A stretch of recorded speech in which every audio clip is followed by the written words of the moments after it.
lived in Japan for 4 years, right? I love Japan, my favorite country. I couldn't party how I wanted to in Japan, not because I was 15. They don't care what age you party. My dad got promoted to lieutenant colonel. He was a deputy commander. 600 soldiers underneath him. They're all freaking snitches. Everybody was a snitch. Every time I did something, they would snitch to my dad. So I'll go off base in Tokyo, downtown Roppongi, party by myself. Till one day I was in the club at 15. My dad's soldier was in the same club as me, and he grabbed me and goes, "Hey, you Colonel Waters, son?" I said, "No, I don't know who Colonel Waters is." He goes, "You sure? You look just like Colonel Waters." I said, "Dude, ask somebody else in this club, man." But I was the only black dude dancing for all these Japanese people. I was just like, "Hi, arigatou gozaimasu.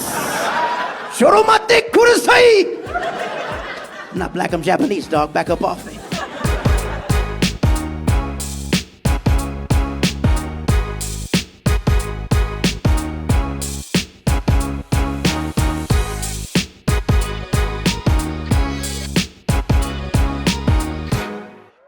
Welcome to another episode of INTDL. I'm your host, Shim, and this is episode 3. This time, we're gonna do a little bit of an original thing, maybe a little bit of a breakfast item, but also the guest in himself is, if not one of the best comedians I've met or even like watched.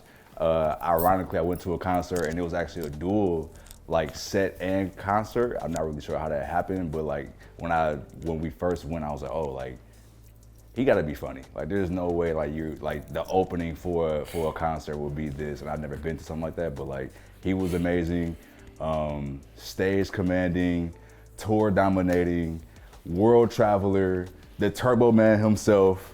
Jared Waters, come through, please introduce yourself. Boy, what up though? What's good, man? Thank How you are for having me. I'm feeling good, man. You got me. Breakfast is my thing.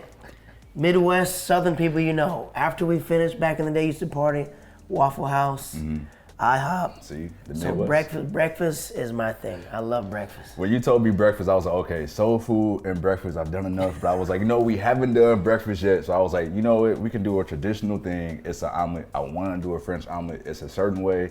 But for this, whether the whole thing about INTDL, which is I'll name this later, which is if we make a dish, we fuck up, whatever. But the whole thing is that we try to make some good food. So in the oven, I believe that they're almost ready. I want you to try them. I'm actually going to make a butter for you on command.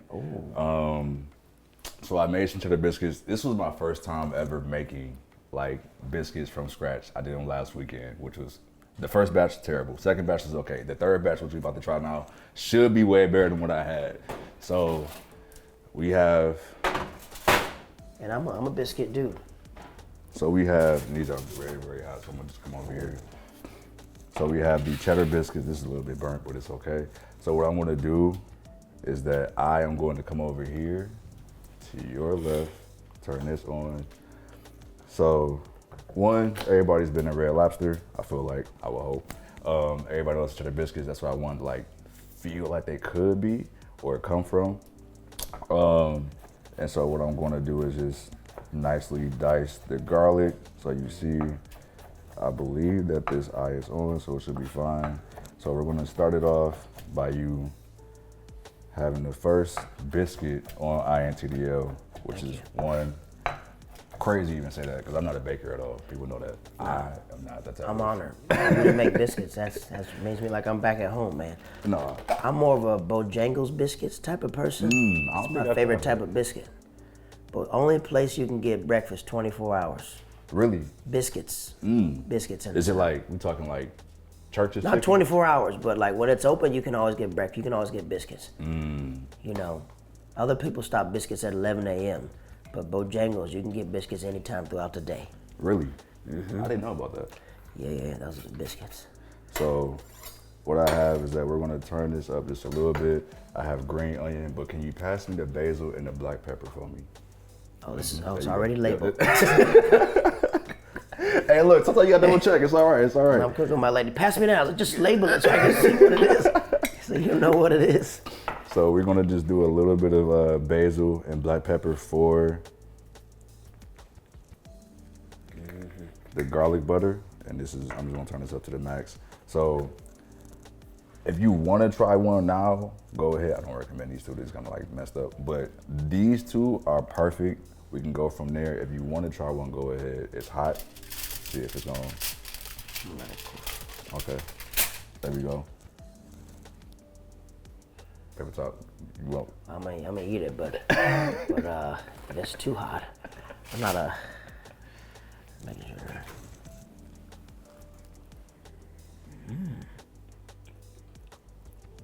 Now, this is good. Is it? This tastes like it should be a Cracker Barrel. Okay. I'm not sure where that scale is at between Cracker Bojangles. Barrel got good biscuits. Bojangles got good biscuits, but this is good. Okay. My grandma makes these type of biscuits. I would put these biscuits with some rice and eggs, and I would eat it for breakfast. Okay. So I'm hoping that once we get this heated up, we'll be fine. But so far, you've had an omelet before. What has been the best omelet you've had to date, or even if it's homemade?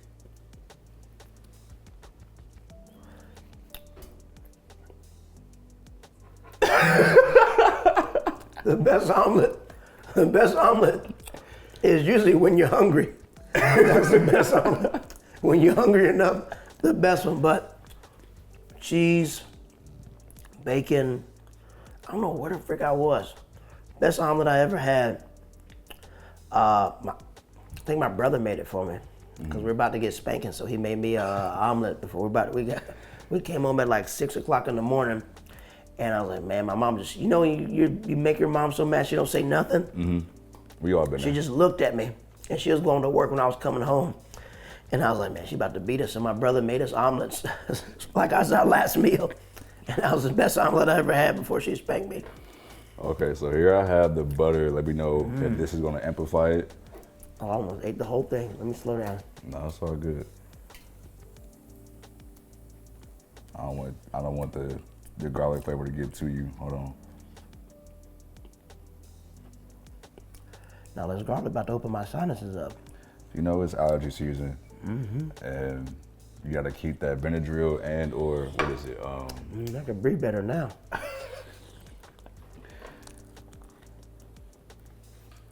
All right. Now how's that between it? It's good. Okay. Is it dry? No. To everybody who watches, I'm really hungry, so this food is hitting. It's the first thing I ate today, so this thing is good.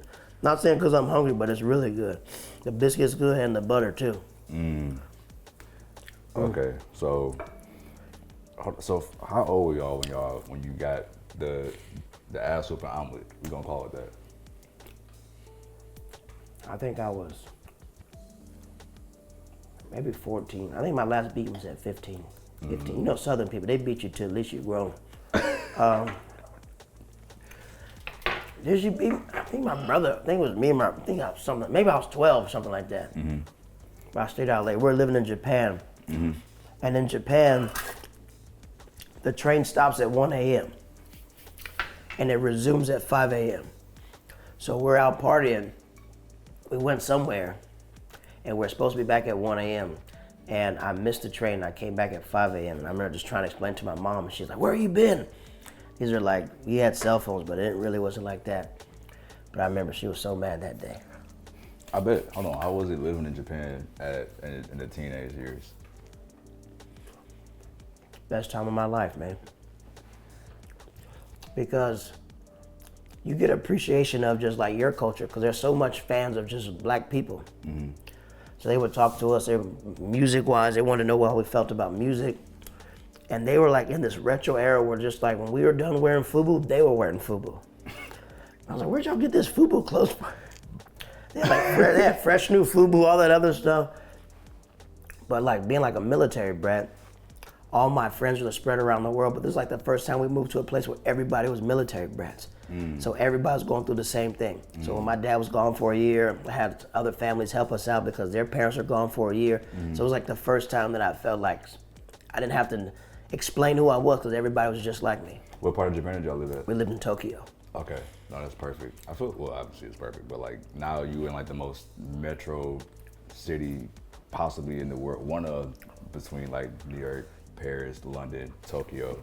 So like I can only imagine things you got into in Tokyo at 14, 15. You can't even imagine. You can't even imagine.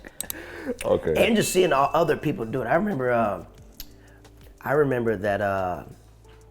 Like if I met any Japanese person who told me they hate Americans, I would say I understand. You know what I mean? Because we were just teenagers wilding out because we had to be on base, but off base you can do whatever you wanted. And I remember this dude in my high school got in a fight in a club, and he sauced up this one dude, and he didn't know this guy was a part of the Yakuza. And I'm talking about they tracked his car, and every time he went off base, they beat him up. Then I saw one of my friends. He did something, and they hit a button in the door and took out these kendo sticks and started just beating. They beat him for like 30 minutes. These Japanese dudes beat him for 30 minutes. I think that's my only fear. They beat him for 30 minutes. They beat him for 30 minutes. They beat him with kendo sticks. What? They let him go after that. They let him go. They beat him with kendo sticks and just let him go. At least that was honorable and respectful, but also getting the ass whipped by the Yakuza is, I don't even know I think that's like, I don't really know what to even say to that, because it's like, one is like, you running into the Yakuza is also rare, but then also him like simultaneously having to schedule ass whooping every so often whenever he see you is also crazy. And then the fact that like, it's like, yo, like after you whoop your ass, we ain't gonna do too much. We just gonna let you go out into the wilderness like you've been doing. They let him go. I think this kid in my school tried to steal something, and they let him steal it. And then when he thought he got out, they hit that button, and them kendo sticks came down, and they beat him for 30 minutes. They let him go after that. That was the last time he stole though. They beat them hands. Oh no, I think that's the right way to do it. Anything in out of society is that like once you do something, you got to get fucked up just a little bit, and then so you know you never gonna do it again. So This was good. Sorry, I eating it like that, but yeah. no, you're good. Biscuits. I left them in there too long, so I am not a baker. Just putting it out there. I'm not a baker. This is considered bacon? Yeah, I mean. This is considered cooking to me. Oh, biscuits? Anytime you put some biscuits with anything else, that's good. Okay. Now, if we were back I would slice this biscuit open, put the bagel inside the biscuit, then take a nap for 30 minutes after that. I think biscuits is an accessory. I think biscuits determines the North and the South. That is fair. I think that's how you know what state you're in. That is also very true. I feel like New Yorkers, everybody in the North eat bagels for breakfast. That is true. Down South, it's biscuits. And I feel like in the we Midwest, take naps in the middle of the day. Yeah, no, facts. I think and then also in the Midwest, I think that like it's just the difference of like, well, the Great Migration, one. Correct. And then also two, like, we take a lot of that Southern hospitality and that Southern recipes up north, and it's like when you have a good biscuit, you know what a good biscuit feels like, and when you go somewhere else, it's just like, yo, what did I just have? Because you can like, tell. We talk about this, and it's like the best biscuits that you probably had was Bojangles. I don't think nobody wants to even recommend Popeyes, but it's not up there, but it's there. If you're having a bad day, eat Popeyes. If you want to make your day worse, just dry your mouth out. Dry your mouth out with Popeyes. No, facts. So, all right, we're going to get into the omelet now. So, what I have here is we have. Hey, you put it up? Yeah, no, you fine. I was about to say, you a brave man for touching that. It was hot. Oh. So, we have onion, pepper, tomato, beef, bacon, salt, pepper. I have other seasons over there if you want to try them. We also have the garlic butter we had just made. Perfect. Clarified butter, for people who don't know. Clarified butter is butter without the fat solids. So it's easier way to cook, and it gets hot faster. And it's healthier for you, which is like, you can correct me if you want to, but ghee is like clarified butter. And it's mainly, I'm not really sure. I want to say I might be wrong, but ghee is more like of Indian tradition, I want to say, or like culture. That's why like when you see ghee, it's always in like and maybe I'm not like what you want to even say, like one of those like international aisles, I want to say, or in the baking aisle. Correct. But yeah, so clarified butter is easier for you, it cooks faster, and it's healthier for you. And when you're melting butter first, you see like you ever melt the butter where it's like the white stuff? Yep, that's the fat. So Okay. you're not gonna see the No white fat on stuff that. when we cooked off the clarified. And then I also have ricotta cheese if you want to put on the egg. So Yeah. by far, I'm gonna break these eggs. For you, do you want to make the omelet? If you guide me, yes, I will. But I don't want to be the man to mess up this omelet. But omelet, you put the eggs there, you put everything inside, then after 2 minutes, you flop it over, correct? Yep. Okay, then. You got the gist. Has anyone made food on the show? Yes, we've made Okay, there's then. plenty of people. The guests, okay, then, yeah. I'll Yeah. show you. Yeah, I can show you what I do. Look, the best part is if you mess up, We'll do it again. exactly. Okay, you got more eggs. Okay, Yeah, good. we got a lot of eggs. Because there's an egg scarcity. I was just making sure that Yeah, you... we ain't that rich though. Oh, okay. them eggs is expensive now. You can't get eggs at Costco. Look, listen, when we looking for eggs and if it's like $5, $6, I'm going to them. Offer it, whether it's 12, 24 in the pack, maybe even 30. I'm going to it. So being a chef, are you a foodie when you travel? Oh, 100%. But when you taste the food, are you tasting like, I can make this better, or you can be a fan of food? I'm a fan of food. I think that like when I'm tasting something for the first time, I never want to look at it and be like, man, like this should have been way better than what it was. I think that like the best thing when it comes to food is when you try it for its original recipes. Don't go to a place and be like, oh, I want a burger. And you get their signature burger and you take off majority of the items and then you like, oh, I want an American. You just want a cheeseburger. And it's like, well, why'd you come here? Because you could have went anywhere else. Yeah, that's the thing too. When you go to different places, you just got to make sure, because a lot of people use like nuts in different things.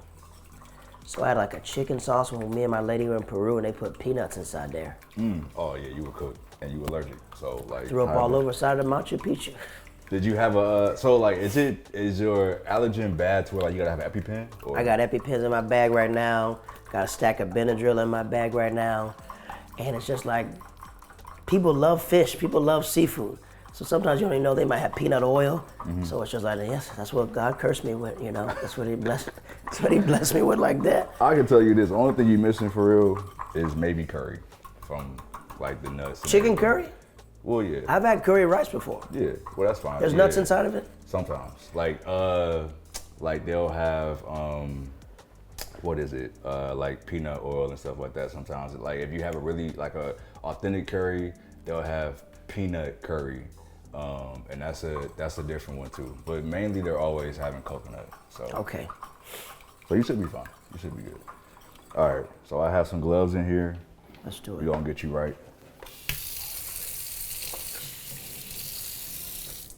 I'm gonna help guide you. But me. at the end of the day, you know what the omelet feel like. You know what it's supposed to look like. So Yeah. And if you don't make one, we're gonna have you afterwards. So it's all good. Treat me like Gohan, you be Piccolo, you know? I do like Dragon Ball. Okay, here we do it. Black gloves. Shout out to OJ. Did he do it or no? His son did it. Okay. Are we gonna go there or no? Do you No, have conspiracy theories or no? I do, but I do you wasn't alive think- when that happened. What is it, 93? Was it I was 94. 94? So this is some red pill or blue pill, whatever pill it is.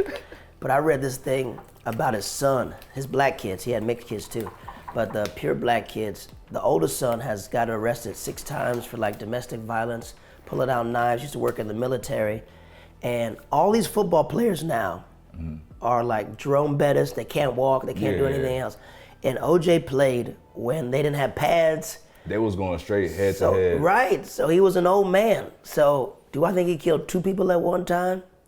No. But do I believe his son was involved in it? Yes. See, that's I one, think he was, when they caught him, he was stalling time for his son to clean stuff. Wow. That's the first I ever heard of that. His theory. son. So now I gotta look up who his son is. There's an iconic picture of O.J. Simpson when he gets the verdict, and everyone's happy, and his son is like this. All I'm saying is, look at Tower 7. I gotta look at. No, all right, now I gotta look into all of this stuff because I feel like OJ's son, everybody says, there's a big documentary about how OJ knows that his son did it. So I think it was a 2-man job. I don't think he did it by himself. Or his son acted like that and he tried to like stretch time for his son to get away. I feel like my brain is exploded because I didn't know about this at all. I didn't like. As soon as you get up there, you're like, there's a whole bunch of theories that like his son did it. I'm on And YouTube right now. OJ was protecting his son. He was protecting his son. All right, so what we want to do in the omelet, knowing that I can't even focus, is I know that like he has a son who possibly He's out there. you. He's out there. He might strike again. We don't know. I hope not. I pray to God he don't. Daddy can't cover now. Well, he is gone. Yeah, He's gone. Yeah. So what you want to do on the omelet? What do you want to do? I'm gonna switch over here. Okay. First thing. Yep. Mm-hmm. First thing when we do with the omelet, we have to make the omelet base, correct? Yep. Mm-hmm. So you're pouring this thing inside the omelet, correct? Wait. You want to do? Just kidding. Yeah. You put butter on the pan, right? Yep. You already done that. We did that, but you can add more if you want, because it's never too much. Okay, but I saw when I go to like things, first you put the eggs there, then you put everything on top of it, then flip it over. Okay, correct? but we doing it that way. Yeah, you can do that. So the first thing I'm doing, I'm gonna dip it inside the pan, correct? Mm-hmm. Oh yes. Or Wait, no? hold on. Let's add some butter. Let's more butter to that. Do you want to add the garlic butter? Well, yeah. Let's add the garlic butter Okay, too. we're gonna do that. You're left-handed too. Yeah, I am left-handed. Me too. You are? Hey, Yeah, two yeah, lefties make a right. Wait, not really. Two lefties make a president. Wait, which one? Barack Obama. Hey, well, shout out to him. Shout out to Barry. Shout out to not knowing what wealth is. Every other president can retire. Obama's making podcasts. You gotta pay them bills. Barry and Michelle gotta pay them checks, man. Every other president can paint and rebrand. Barry got a job. Michelle got a job. They working. They even put the brother to work. He don't even look like he want to be on that podcast. Didn't Craig, that's his name, Craig.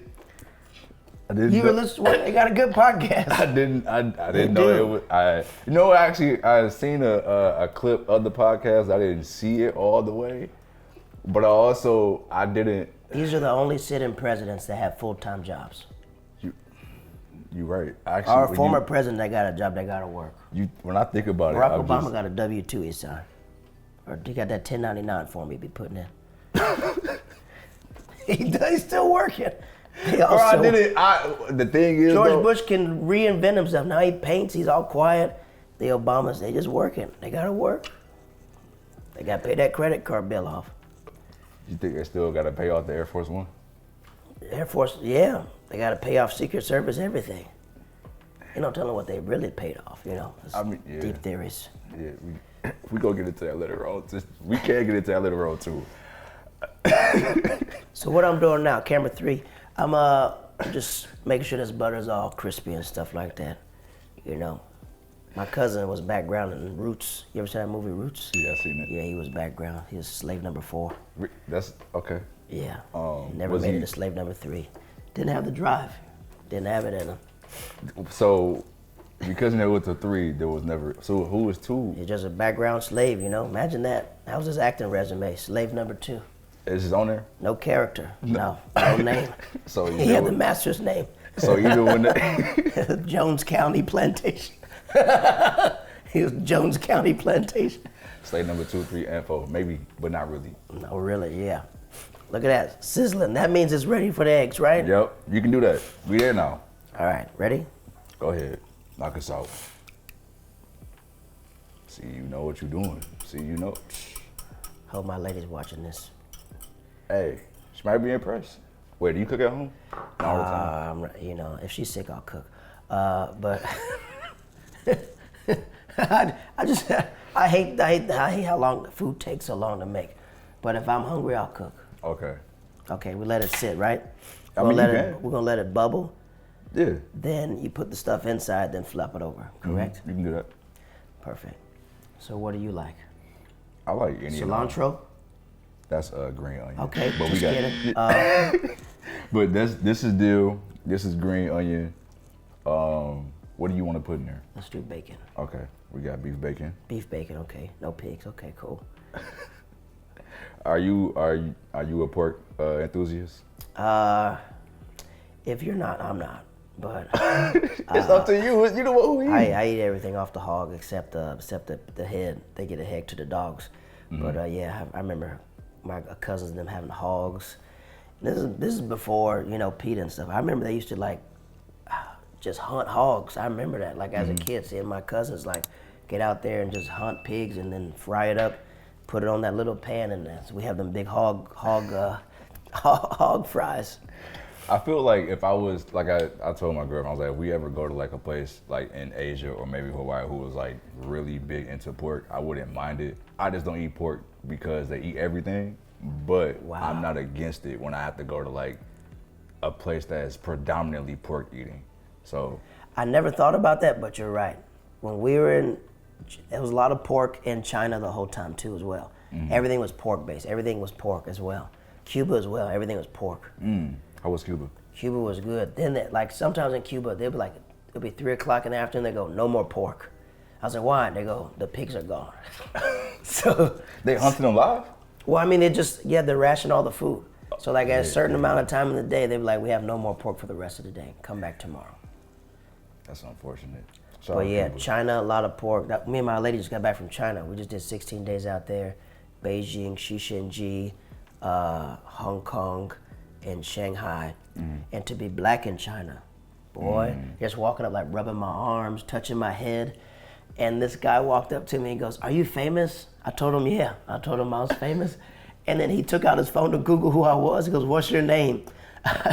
What you tell this? I told him my name was Martin Luther King Jr. That's what I told him.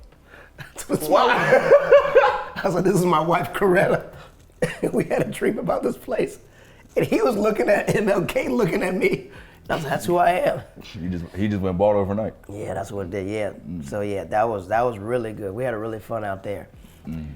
It's kind of cool just being black in different countries because everyone knows about black Americans, but when they finally see us, we're like art exhibits. They're like, oh man, you guys created music, you created that. So like to be black in different countries is just a different experience. That is true. That is true. I haven't been out to Asia yet, so I got to find out for myself. But I've heard it's quite the spectacle, especially if you know a little bit of Mandarin. Then it's a different.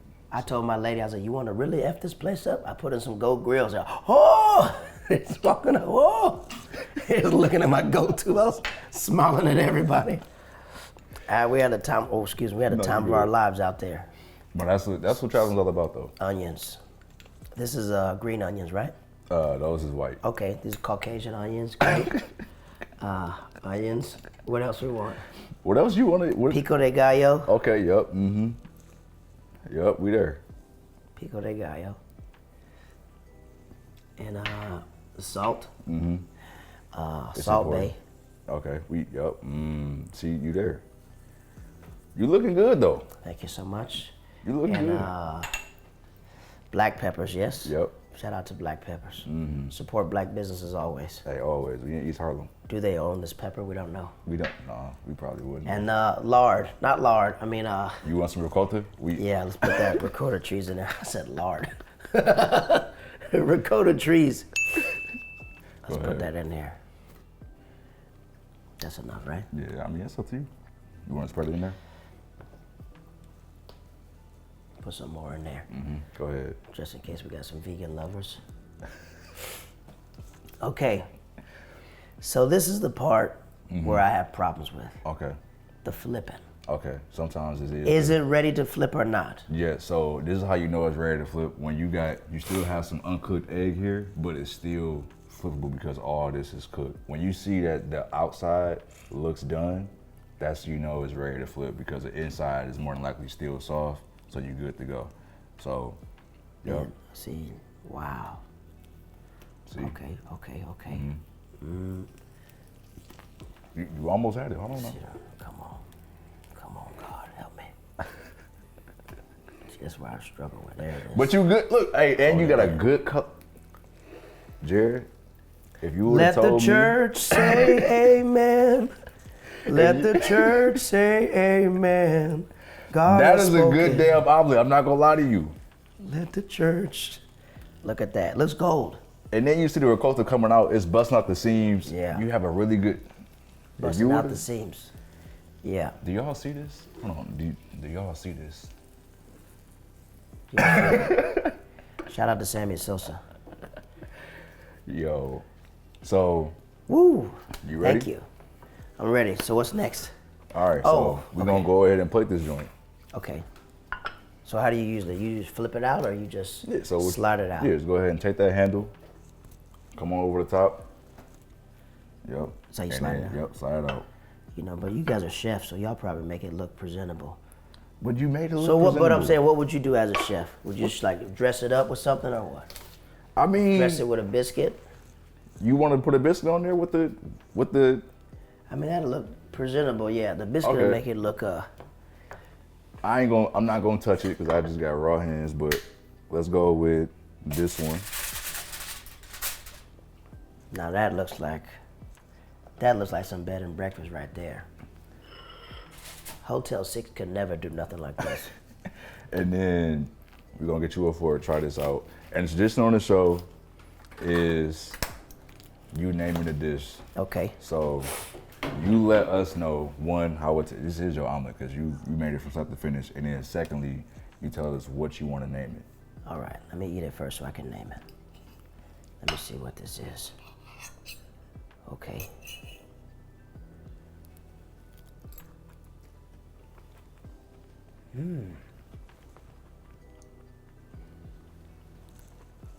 What are we thinking?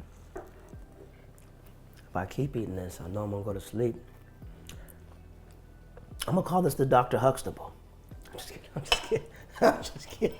I'm just kidding. I'm just kidding. I mean, if that's what you want to, hey, look, I'm just kidding. This is the Cosby Special. that's what you want to name it. Go. This is the Cosby Show. No. This is I'll call this the give and go. The give and go. The give and go. You The give, give you and go. give. It's quick. It's fast. Gets you nutrients throughout the day. And this biscuit makes everything. I just like the biscuit to hold on top of it.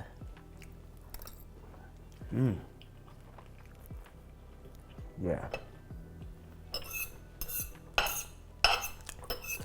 That Rudy Huxtable is good. That's what that is. The give and go. The give and go. Let me tell you something. This is the best food this side of Mississippi right here. I appreciate that, even though you made it. I did, but I had to be guided. Sometimes you gotta be guided. Like life, you know. Even though you can do something, sometimes when you just know someone's there, it's more comfortable, you know. That's fair. That's fair. This has been. Let me tell y'all something. This is great. I would put this in bodegas. Bodegas really don't do omelets. They don't. Or they do, but like it's more so egg and cheese, and then put it on a bagel and then call it a day. Yeah, but if they did omelets, come on, man, with biscuits, They ain't doing business. this city would slow down. It would be after. You get a biscuit in the morning, nobody's rushing. That biscuit gonna do everybody. This whole city just drinks iced coffee. That's it. And everybody lactose. So I don't know why we're drinking iced coffee. That is true. So at 2 p.m., that work bathroom getting that work. I don't know why people drink. I don't think people drink iced coffee knowing they're lactose. I don't see the point of doing that. This is the give and go with Jared Waters. We'll be back. My dad told me at 10 years old Harry Potter was a devil. That's what he told me. One time I snuck a Harry Potter book home. I thought I sinned against God. That's how rough it was. My dad went in my bag, goes, hey, before you get up them stairs, you want to tell your family who Harry is? I just started crying. I was like, Harry's a wizard. He said, a wizard? You brought witchcraft in this house? In front of my whole family, he takes the Harry Potter book, pours gasoline on it, and lights it on fire. I had to tell my dad at 10, I was like, Dad, you owe that library $42.21. I am 10, I can't afford this book. First time in my life, I just watched Harry Potter. I'm a grown man, dog, and I loved it. I freaking loved it. My favorite character was Dobby. That was my favorite character. Come on, Dobby. Dobby, only slave in the movie. I connected with him so much. I told my dad, Harry Potter can't be a devil. He freed a whole slave in this movie. I can't even call him Harry Potter. I call him Harry Potter Tubman. That's what I call him. Civil rights wizard. That's what he is. Jared, I want to say, well, first of all, how's the food? Fill my cup, Lord. That food was great, man. Thank you so much. I didn't have no breakfast this morning. It was great. I really enjoyed it. The second dish you cooked was way better than mine, but definitely good. The biscuits hit. It was good. Thank you for breakfast. My biggest thing was making sure the biscuits weren't dry because I felt like, all right, they looked a little bit, but I was like, once y'all had them, I was like, okay, my goal has been fulfilled along with the butter did them right. But yeah, I mean, you also might be the second to third guest that truly made the dish from start to finish. So like, that's one underneath the belt for you for sure. I was raised right, definitely. The give and go. Mm-hmm. Shout out basketball. If I'm gonna come, I'm gonna put some work in. Definitely gonna put some work in. But no, I want to get more into like who Jared Waters is. But first, I want to talk about, all right, I've seen so many clips of you saying turbo. I want to know, one, where does that come from? And then two, like, how does it come? Where did it come from? Down south, my granddad, he drove all these tractors, and I remember, I don't know if you've seen, back in the day, they had like a gear one, and they just had this turbo boost with like this. So I remember everybody's like, "What's up, turbo? What's going on, turbo?" It was like that. So I remember just a phrase old people kept saying all the time. Mm-hmm. So when I got up here, I was like, "What's up, turbo? What's going on, turbo?" Then everyone just started saying it. So that's how it happened. So everybody just like hit that turbo boost. That's what happened. And it just just a phrase that they say, turbo. They start taking off. Because I see it all the time in your posts, and I'm just like, it's gotta be like a childhood nickname you get, like somebody gave you or something like that. But now I got more of the origin. It makes a whole bunch of sense. Here we go, turbo. I think it's on all those little tractors and stuff. But I remember we always used to say it like all the time. Then it just, when I got up here, people were like, "What's up, turbo?" And they start saying it. And then other people start hearing like, "Is his name Turbo?" I said, "My name is Jared Waters." But I put it on like the end of everything else. No, turn on the jets. That's what I say. Start moving around. No, that makes sense, yo. I think that like it's always important to like have roots, and also like wherever you come from, you always gotta put on for like where you're from. And you talked about like being from Tampa, but also you, like you said, you were a military kid, so you moved all over. So like with Tampa, where else have you like truly claim home to be outside of New York, where you live at now? So I claim the Carolinas. So when my family's from North Carolina. Okay. When my grandmother used to tell me, she's like, "You can't claim North Carolina because you ain't been here that long, sugar." She goes, "You are different than all these other country folks." So when we moved to Tampa, it was just like, that was the first time I felt home. That was the first time we were done moving, and I met all my friends. I met my lady when I was in Tampa. So like, I love Tampa, Florida. Like, I always been a Tampa Bay Bucks fan, Tampa Bay Rays, everything else. So Tampa was like the first place that we all like had a home where we stopped moving. But Japan, I lived in Japan, lived in the Netherlands, Virginia. So like any place, wherever you call home, that's where it is. So for me, I'm literally like a nomad. But Tampa is like the place where like I met my wife, I met my stand-up blossomed in Tampa, so that's like my city. That's where like I really love. Okay, no, I got into my next question too, which I like, where did the stand-up start in a sense of like Tampa, but like tell me about like the roots. Like, was it more so like super trial and error? Were you always funny like during childhood, or was it like you just got into it as far as like getting later into life? So we're like a large family. Like we're one of four, so we'd always be leaving, 6 of us. So when we would move to different places, before we got like to school, everything else, it'd just be family time. And that's when we would just always try to make each other laugh because we were always moving together. And back when DVDs first, like, remember when they started making them DVDs of like TV shows? Oh, yeah. Where you can season 1, season 2, season 3. My dad came home with these Sanford & Son DVDs, and we always watched it, but we never seen them in a row. Then after that, me and my dad and brother were watching Sanford & Son laughing, and then I go, "Hey, why is Red Fox so funny?" And he goes, "He's a comedian." I was like, "What's that?" And he was just like, "Hey, they tell jokes. That's all they do is tell jokes." Then I got on my dad's computer. I think I crashed it. I downloaded like Napster. I downloaded every comic album and downloaded it to like a floppy disk or whatever I downloaded it to. Forgot what I downloaded to, and I just started listening to it. Then I was like, "Oh, there goes Eddie Murphy. Oh, these are all stand-up comedians." So I was like maybe like 10 when I just started listening to all this stand-up. So I'd be in school just quoting jokes. Then I started listening to all these different records, and that's how it really started. Yeah. So I would just always just write jokes down, like as a kid, like, "Oh, this is funny, let me write this, let me try this in class." And being the new kid around the school, you make people laugh, it's not a problem. Yeah, I'm about to say, once you start making people laugh, then you become like, "Hey, yeah, that's the funny kid." And then they start getting to know you, then it makes it easier when you're building bridges or building friendships there. And because you always moved around, I feel like that's what you have to do a lot, maybe not often, hopefully, but. No, kids are mean, man. Kids are mean. Sure. Hey, no, kids are mean wherever. I remember some kid, I forgot what his name. First he told me we were cousins, and I thought we were cousins for real. And I remember this dude just kept bothering me. Then I told my grandmother, and she goes, what's his last name? And I told her, and she called his grandma. I said, I didn't need you to snitch on me. And she like called his grandma, and I heard him on the phone go, she said, girl, don't worry about my grandson. He's having a hard time because his daddy, he don't even know his daddy is the guy who drop off mail every day. He ain't never seen his daddy before, but his daddy, the man dropping mail off, he just traumatized.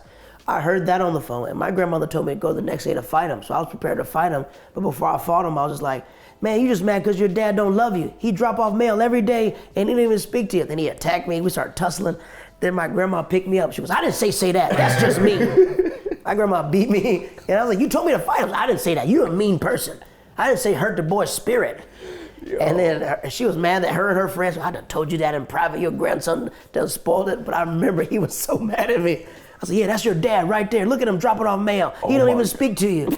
And I remember he charged me so fast. I moved him out the way. He couldn't even punch me because he was crying so hard. He had all them tears in his eyes about his daddy. Yo, but I remember that, and I'm from like my cousins are like big brolic dudes too. So I remember when my parents would drop us off at my grandma's for like weeks. Like, when are we going home? They would just leave us out there. And then, so we were like really big on family. So when we left, when I got to Japan, I didn't have to defend myself because everybody was moving from different places. So they knew what it was like. They had a welcome committee. Yeah. People were like, hey, welcome. These are the Sappho's. You're his age. And they would like welcome me in. There was no like trying to haze me or anything else.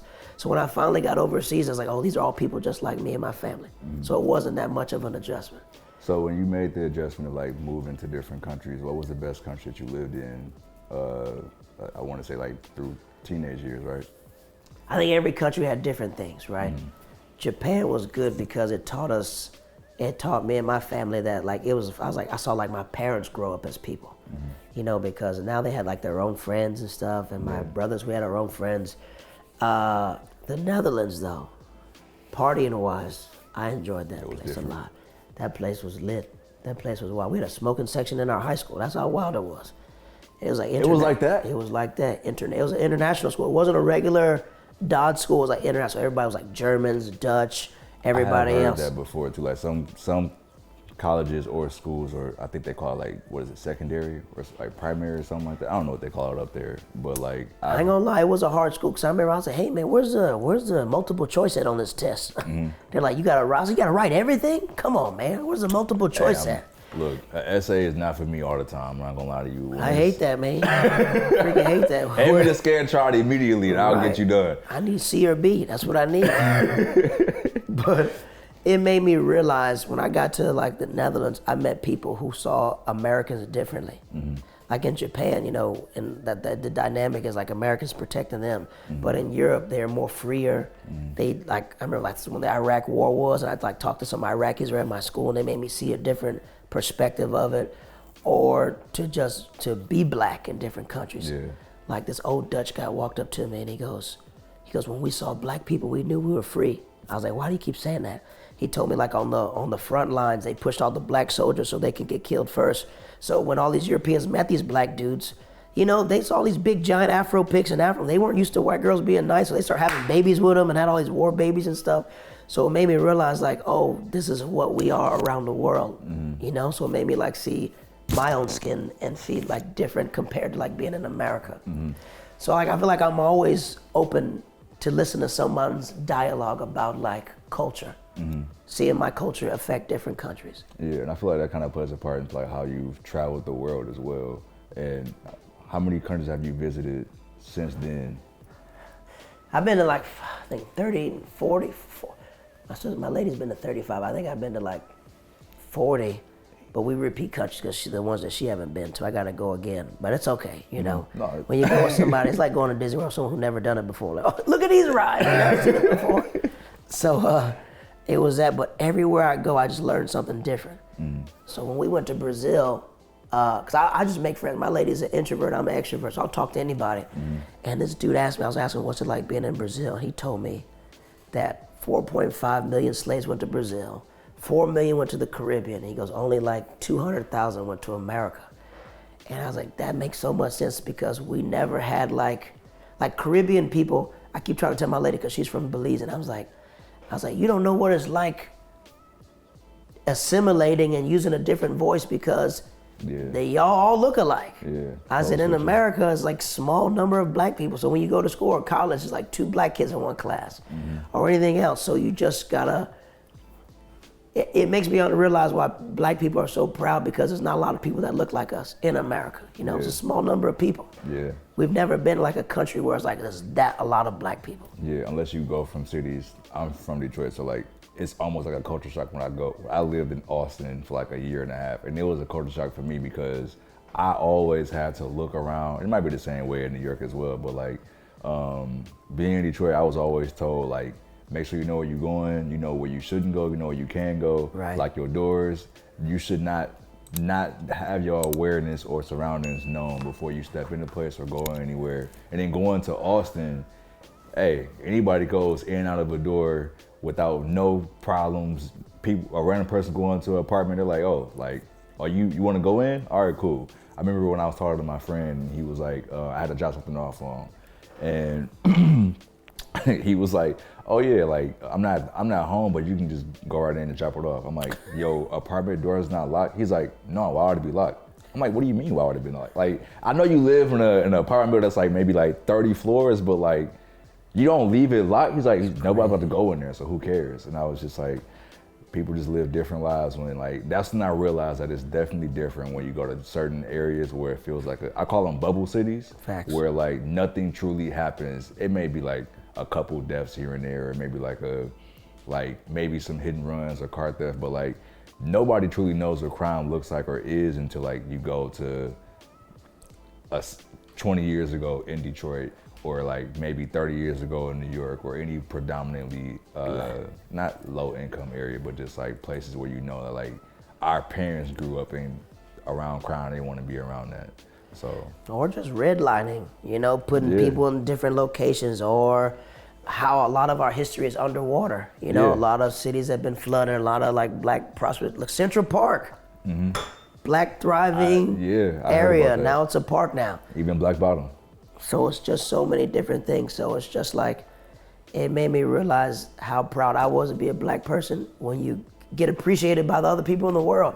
I was like, you think about such a small number of black people created all this type of music, all this type of entertainment, all this other stuff. We pushed out culture to the whole world. And we're such a small number of people. Yeah, no, I do agree with that. And I think that like it's important to have representation, but also knowing like when you see one another, you gotta speak up. I think that's like the most important thing. Yeah, I can't stand people being scared of other black people. I hate that. I hate that. I know black people are traumatized by other black people because the first bully is probably someone in your family or someone who, your cousins or whatever. But when you're in a corporate space and you're black and I'm black, we gotta say something to each other because everyone's watching us. So they're wondering, why are y'all not speaking? So when we don't speak to each other, I'm like, dog, why are you being weird? You weird. I didn't traumatize you. I know I probably look like one of your cousins, but I didn't do this to you.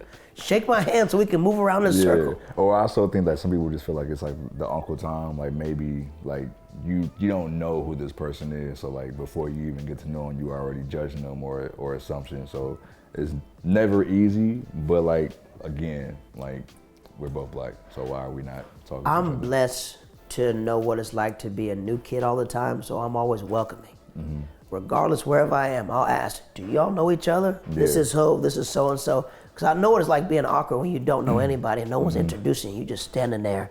And I was like, where? I don't know. I'm at somebody's house. I don't know who this person is. And the person who brought me there left, so I'm just standing there trying to make friends. That's the worst. So I think that people have to just introduce people. Like introduction is so important. Yeah, it is. Who are you? Yeah. Introduce me. Let me introduce yourself. And you don't know. I forgot. I think so many people have. You heard of Jack and Jill? You from Detroit? Yeah. I feel like a lot of people have forgot what Jack and Jill was supposed to be about. It was supposed to be about connecting people, so like even though it turned to like the bourgeoisie, it was supposed to be for like black people to like be introduced to each other and like connect and stuff. Turn into a whole different thing. Turn into gatekeeping. Yeah, a whole. And now we're gatekeeping thing. Spaces that don't even belong to us. Yeah, no, and that's true. But I guess a whole nother conversation too, because I think that like it's important. But I want to get into more of like your comedy background as well, like did you start doing stand up? You said Tampa, but like, did you ever start doing like anything like out the country first? Yeah, I started when I was 16.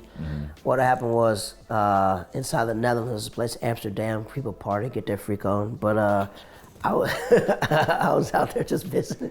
I lived in like the south of the Netherlands, like near Brunsum, and the north is where like entertainment was.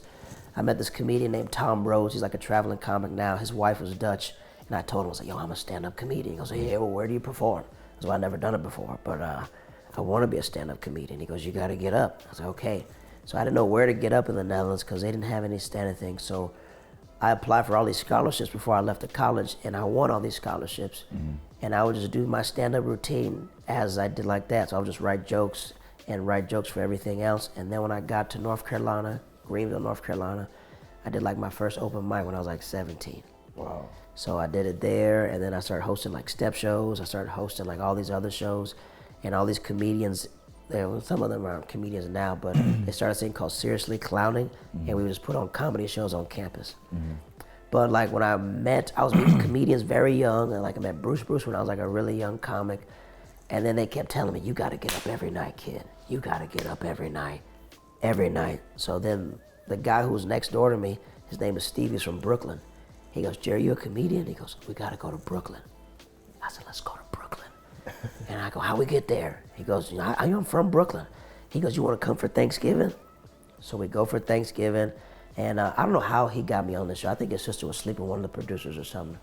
But cause I don't know how, cause being a New York City comic, I don't know how you get a random person out of town from college to get on the show. And I was on like a real show, like everybody's Comedy Central. His name was John Laster. He's at the Cellar now. And I remember he was sad about something. He goes, to that kid that's 19 years old, he goes, stick with it, keep getting up every night, and he goes, everything will change. So this was the first time in my life where I felt like a fraud. First time I felt like I'm not funny enough, I don't have enough, I'm not witty, I'm not clever, because I saw like New York City, I saw like just killers, just hidden. And I was the first comic up, I was nervous, and everybody was yelling out my punchlines. I didn't bomb, but it was just an okay set. And then when John came up and talked to me, I was like, oh wow. And he goes, come back again when you're ready. And then I told myself, I was like, I'm gonna give myself 6 years and I'm gonna come back to New York, I'm gonna move here. I was about to say like, that was my next question was like, why not Cali versus New York? I feel like New York was already predestined at that point then, because like, yeah, you can always go to Cali, but like, it's something about New York when you talk about the comics and the comedians here. You speak about Eddie Murphy or Chris Rock, all of these people who have built something for themselves. And when you were already building, but you were like, yeah, I need to hone in. I need to make sure I have my pen right, make sure I have my stage right. Everything has to make sense for you. And so 6 years later, this is where you came, like you started off, or? So I graduated college. I was listening to all these podcasts. Like Chris Rock said, you do this. Chris Rock's my favorite comic. So I was like, I gotta go to Brooklyn, I gotta go to New York. And when I got to New York, I was like, man, I just felt like I wasn't ready. And that always was inside my head that, the New York City comics, they were just hidden.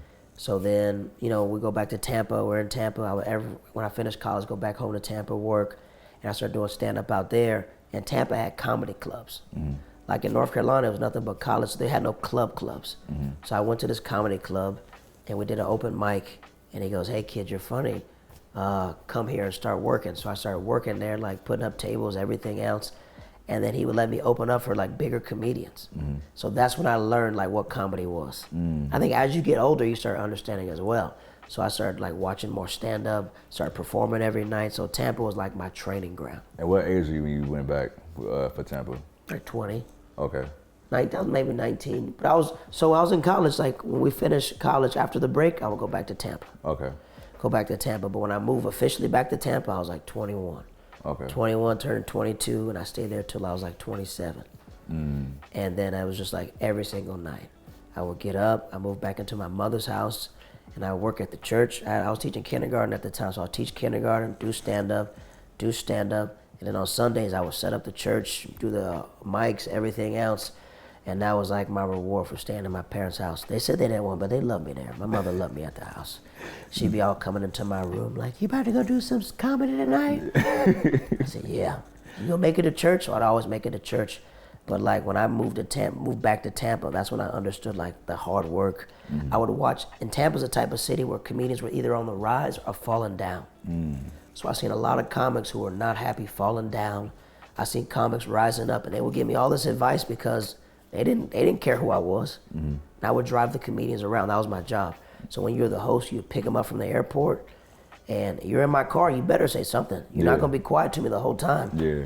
"How's it going?" "Oh, I'm doing fine, kid." And I was like, "You want me to be quiet?" He goes, "No, ask me any question." So I would take all these comics on the road and drive them around, and then some of them remember me when I moved to New York. He goes, "Well, call me when you get to New York." I was like, "Really?" He goes, "Yeah, call me." Some of them didn't answer when I called, but that's what I knew. I was like, okay, all the comics who keep coming here are New York comics. So I told the club owner, he wasn't the club owner at the time, but I told him, I was like, "My goal is to move to New York in 6 years." And he goes, "You really?" I was like, "Yeah." So then when I got the date, he goes, "You're leaving that date?" He just gave me all these shows with New York comedians. He goes, "Work with them, talk to them, everything else." So that's when I moved August. I packed up my car and I just drove from Florida all the way up. I stopped in Atlanta, then I stopped in the Carolinas to see my family, saw my family in Atlanta, Carolinas. Then I stopped in Maryland to see my cousins. And then I listened to this podcast where Tracy Morgan said when he moved to Harlem, he moved in at 3 o'clock in the morning so nobody could rob him. So I waited till 12 a.m. to drive, and I landed at 3:45 in the morning. I was like, perfect, nobody's out here. And I unpacked my car. This old man goes, "Boy, what you moving from?" I said, "Boy, where you coming from? Man, that's a lot of stuff." That's a lot of stuff. Like 2 suitcases. And I was like trying to figure out where I could park too. I was like, man, they said I'm gonna go at 9:30. Where am I supposed to park at? And my aunt, I was talking to my aunt before I left. And she goes, "Jared," she goes, "the prayer you need to pray is, you gotta pray that God leads you like a baby. So you know everything is destined." I was like, okay. So I get to New York, I'm just doing stand-up, and I didn't have a job yet. And I was like, freak, I gotta get a job. And like 20,000 saved up, but that 20,000 gonna go away really fast. So I was like, I don't know if I wanna teach here, man, because I wanna be out every night. I'm applying for all these jobs, and then nothing but teaching jobs hit me. I was like, all right, go to this job. And she goes, "You've made it to the final interview." I was like, perfect. I said, "But it's in Brooklyn." I was like, oh God, I don't know if I can get up and go to Brooklyn in the morning. It's freaking crazy. Yeah. So then when I get there, there's 4 other girls there. I said, what are y'all doing here? She goes, "We're here for the final interview." I said, what? I thought I was here to get it. And they go, "Well, good luck to all of you." And then I looked at this girl and I go, only one would win. And I was just playing. Then I was like, only one will survive. And they got really scared. I'm just playing. And they called me back. And I was like, man, I just don't want to go to Brooklyn every day. And then when I said that, they go, "Well, can you report Tuesday?" And I was like, let me think about it. And then that next day, another school called me that was 5 blocks from my house. Wow. And go, "Hey, are you available for an interview?" Goes, "Yes." Then I was like, man, this is 10 blocks away. And then they bring me there, and I do the face interview, and this is what the lady says to me. I just see all these pictures on the wall, and they're introducing some new thing. I was like, "Yeah, I did that back in Florida." I was like, "You did?" She goes, "Yeah." And she goes, "I've only taught kindergarten." She goes, "Yeah." So the only thing we have is 3rd grade open. I was like, okay. And then she goes, "We accepted, we signed the offer letter the first day of school." I was like, I don't know. She switched my room. They go, "Hey, we put you in kindergarten." And they moved the lady from kindergarten up to this. She had the worst year of her life. They moved her up to 3rd grade. So my thing is like, when you ask God to lead you like a baby, it's literally baby steps. I was like, God, I gotta know I'm supposed to be here. I gotta know that I'm supposed to be here. And even the apartment I was in, I was like, man, I'm in Harlem. I talked about Harlem. I listened to Cameron growing up. I listened to Dipset. Now I'm freaking in Harlem. And this guy told me, his name is Robbie Slowick. He goes, when you move to New York, it's gonna be the hardest thing in your life, but everything you get is gonna be rewarded because you worked hard for it. And I was like, he wasn't lying. No, and so from that point on to now, I want to say like this year, just going a little fast forward, you did the Freshman 15 on Kevin Hart. So tell me how that was like. And you talked about baby steps. And sure did do it. You've been busting. You've been busting your ass. Yeah. For at least from what I've seen on the socials for like 3 years. I seen you told the world you did 1,000 shows 2024, 2025 you did 900 plus. Yep. This year I'm not really sure, but like tell me, how did all those things prepare you to get to Fresh and 15? And Year how was before it? that, 1,000. I think I did 1,000 3 years in a row. How it prepared me is because me, no representation, no manager, no like big agents, no anything else. So everything that happens to find me is through reference or word of mouth. So what happened was I'm in Morocco, me and my old lady, and my wife was an old lady. We're sitting there, and they get email comes from like the VP of Heartbeat Production, and goes, "Hey, Jared, there's an opportunity. Would you be open for it for a phone call, a new show?" I was like, "Yeah, F yeah." He goes, "When are you free?" I was like, "You can call right now. I'm 6 hours ahead of you, but call." He calls me, tells me what it is. I say yes. And when I get there, I'm asking all these people. I'm like, "Man, when did you know you got this?" Someone's like, "I got it 2 months ago, 3 months ago." Then I realized, I was like, "Oh wow, I was the last one selected." And I was like, and I asked, I was like, "How'd you find me in the Upside Down, man?" Because to find, you know what I mean? You really got to be looking for like comedians to find me. And he goes, "I watched your Don't Tell." And I was like, "Oh wow, you watched it?" He goes, "Yeah. I think you'd be great for the show." And when I did it, when I get to California, I'm the last comic up. And comics weren't saying this, but I could see it in their eyes. They were wondering, like, why is he the last one? Yeah. Right? And I'm talking to like the wait staff and like the PAs and everything else, and I'm asking them, and they're like, "What do you want from this?" I was like, "I'm just looking for some help, man.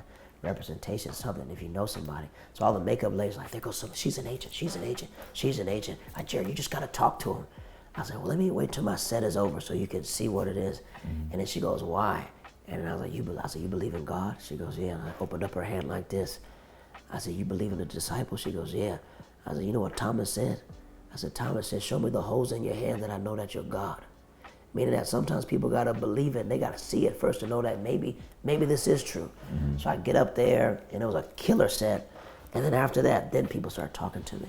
So it's just like the situation I was in. It's just like when you get up every single night, every single night, every single night, every single night, every single night, you don't gotta stay ready because you're already ready. Exactly. Like all the jokes I did for my Don't Tell are completely different than what I did on my the Freshman 15 thing because I started exploring more of my family. I was like, this special, I want to make it about my family. So it went really, really well. I don't know when it comes out. I think it comes out June or something like that, whatever. But when you do, like, when you're like me, like, how do I say it? I don't know if y'all play football, basketball, whatever, but we're like walk-ons. Okay. There's people with like scholarships, there's people who got money invested on them. Like when you walk on, that means everything you've got, you've earned. Like no one's really helped me, nothing but me and God. And I started clocking my shows because everybody else had credits. Yeah. So I was like, my credit is me. My credit is that I get up all the time, I get hard work. So every year, the shows have been getting less because I've been doing like bigger shows and getting into bigger clubs. So we get into bigger clubs, sometimes the little clubs have to go away. And I told my wife, I was like, listen, like last year I told her, I was like, listen, wherever you want to go, let's go. What about comedy? I was like, comedy can wait. So I told her, I was like, we play hard, but we gotta like enjoy harder. So the shows have been not dwindling, but I told myself I'm gonna rest more. So that's why I went down from 1,900. Because I thought about it, I was like, I was at 990 something. I was like, I can do 15 more shows and get to 1,000. But I was like, what does it all mean? Yeah. You've done enough, it's good. So now I think I've inspired like other comedians because now they're starting to track their shows. I did 500 this year, I was like, congratulations. I did 600, I was like, congratulations. And I was like, well, now I don't got to track them anymore. But I'm on pace to do 1,000. And what was the last big show you did, and how was it? It's how crazy things work too. So Comedy Cellar is like the biggest club in New York City. It's like the club people want to get into. Where is it at? It's on McDougal Street. Okay. You see the little lights. It's where Chris Rock, Dave Chappelle. It's like the final boss of like Mortal Kombat. Did you watch get the into movie? that club. Yeah, it just came out, the new one. Yeah. I didn't watch the new one, but I played the game. Okay. I played the game. Shout out to Raiden. Shout out to Sub-Zero and Scorpion. So to get in the club, you need 2 references, right? 2 references to get in. 2 references, and some people say you got to be on TV or whatever. 2 references to get in. And I always had 1 reference, right? And, you know, sometimes black and brown comics, they don't want to reference it. Wait, so what is for people who don't know, what is a reference? I got to have somebody vouch for me to get in. Okay. And You got to vouch for me. So if I wanted you to get in this club, and me and your lady, we're 2 vouchers just for me to read your email. And for that, does it mean a specific, like it has to be a specific person, like somebody big enough, or does it matter? Has to be someone who works the club to vouch for you. Okay, continue. Right? A lot of people are scared to vouch because if you audition and you don't do well, it looks bad on you because you vouch for that person. That's definitely true. I think that works in everything in life. So I had people that would vouch for me, but every time I followed up for the vouch, they would be scared to be all like, man, you don't want to use my vouch. My vouch ain't strong enough. Oh, you want to use mine. And then I told myself, I was like, all right, this is the year. This is the year that I freaking do it. So I hit up my boy, I'll just say his name is MR. He goes, I got you like I told you 2 years ago. And I was like, now I need to find one more. And I found one more. This platypus flaked on me. As soon as I DM'd him, freaking flaked on me, platypus. No, God bless him though, but he is a platypus. And so that's what he is, freaking. So he flaked on me. And then this is how crazy it is. Me always doing spots. I'm doing the Comedy Village, right? I do it every Tuesday and Wednesday. And this comic turns around and goes, hey man, this show is 2 hours long and you just went up there like it was the first comic of the night.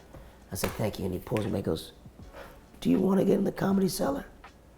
I said, yeah man, I got to find another reference. He goes, who do you got? I only got one. He goes, well now you got your second. Wow. And he goes, I said, well, let's wait till Black History Month, because maybe they'll feel better in the Black History Month to email. When Black History Month, so maybe they need more black comments in Black History. And he goes, let's do it now. So I follow back up, and we do it now. We do it the last email, the last January, and then the day before the Super Bowl, she goes, come in for an audition, and it's 5 minutes, and I threw on all the camo on. It's probably the only time I don't have camo on. And I was just like,